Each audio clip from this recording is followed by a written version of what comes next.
But there's never been an administration that had more success in so many different elements. We got the largest tax cuts in history. We have the largest regulation cuts in history. We rebuilt our military.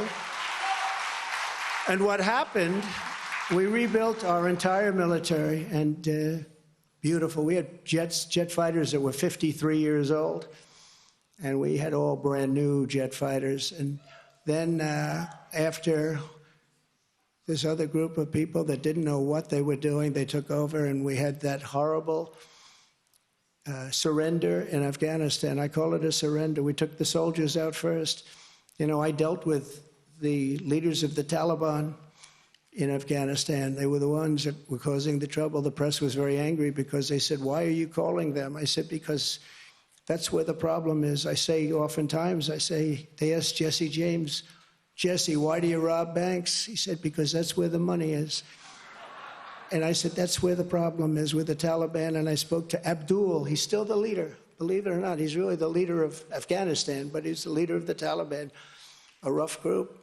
I say, don't ever shoot our soldiers again. Don't ever do it.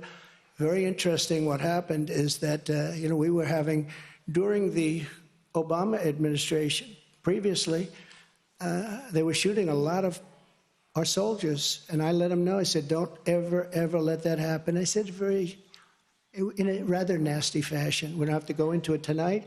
For 18 months, we lost nobody in Afghanistan.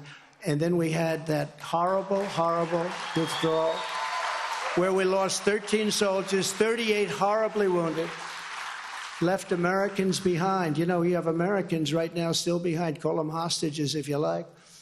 It was a terrible moment. We left $85 billion worth of brand new, beautiful equipment behind, jets and tanks and everything you couldn't think of, goggles, night goggles. They didn't used to fight. They're good fighters. They didn't used to fight at night, but now they do because they have goggles. They have better goggles than we have. So I just want to tell you that led to a lot of bad things, and now the worst things are happening.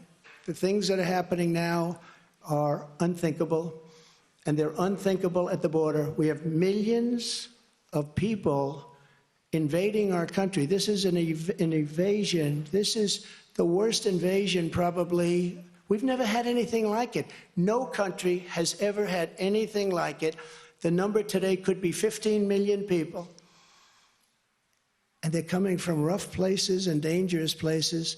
And we had that shut down. We had everything going so beautifully. When Joe Biden goes to the beach, because somebody on his staff thinks he looks very good in a bathing suit, until he can't get his feet out of the sand or lift the chair, which weighs about 9 ounces.